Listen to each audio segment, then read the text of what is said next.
The chamber was carved from obsidian and filled with an eerie hum, the sound of 22 alien species holding their breath. The Grand Convocation Hall of the Galactic Concord was meant to inspire diplomacy, but today, tension thickened.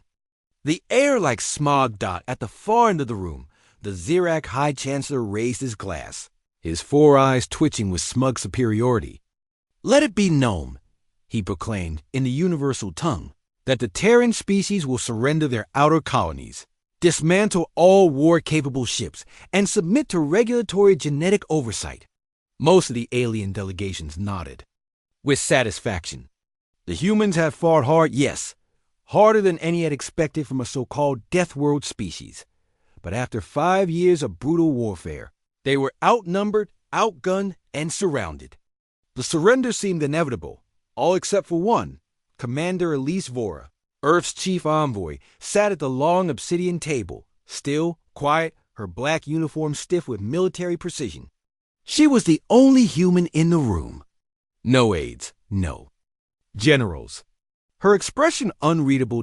She slowly exhaled, then pushed her chair back.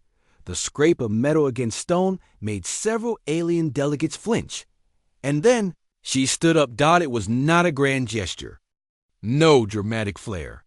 But something in her stance, the way she squared her shoulders, the fire in her eyes, it made the whole chamber hold its breath again. Elise looked directly at the High Chancellor. Her voice, when it came, was calm, but glacial.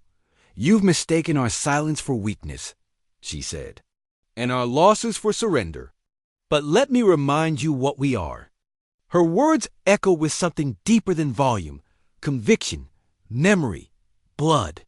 "We are the species that learned to walk upright while predators hunted us. That looked up at a burning sky and said, we'll go there anyway. We cracked atoms to warm our homes and made weapons that could shatter continents, but chose not to."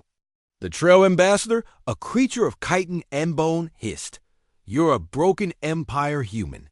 One world against 1,000. Elise smiled, cold and sharp. "No," she said. "We are 10 billion minds with nothing left to lose. And you gave us a reason to stop holding back." The lights in the chamber flickered. A second later, the holographic interface in front of her pulsed. A global broadcast, encrypted, military-grade, beamed straight into the chamber. The delegates leaned forward. On screen, dozens of Terran. Warships blinked into high orbit over contested zones, vessels no one knew had survived the last siege. Even worse, new ships, ones never seen before, shaped like black daggers and wrapped in gravitic fields. Human engineering at its purest and most ruthless. Then the screen changed. A colony world, one occupied by the Concord, lit up as its sky turned to fire. Not nuclear, not orbital bombardment, kinetic rods. Tungsten spikes dropped from orbit at Mach 10, pure physics. Pure humanity. Elisa's voice was like a knife. "We tried diplomacy. We tried mercy. We tried peace. But since the Concord understands only power," she leaned forward, placing a data crystal on the table. "Here are the coordinates of our next 10 strikes." Panic erupted. Several delegates rose, shouting in multiple dialects. The High Chancellor barked, "You'll be annihilated. This is madness." Elisa's gaze didn't flinch. "We buried our dead with honor," she said, her tone colder now.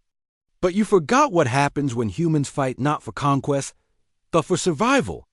Outside, the sky above the Concord world turned darker, not from weather, but from shadows.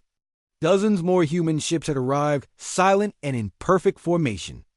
Their hulls bore no insignias. Just one phrase etched in glowing red: "Never again." The chamber's walls shipped out not from weapons, from fear.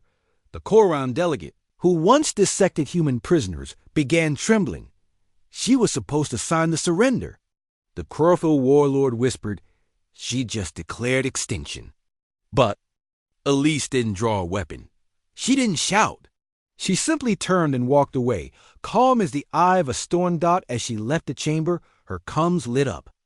A voice from orbit, Commander Vora, confirming Phase 1 complete.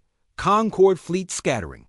She paused at the grand doors, then answered, "Proceed to Phase 2. Remind them why Earth is called a death world." Behind her, the peace talks lay in ruins, not with bloodshed, with resolve, and a woman who stood up when no one else dared.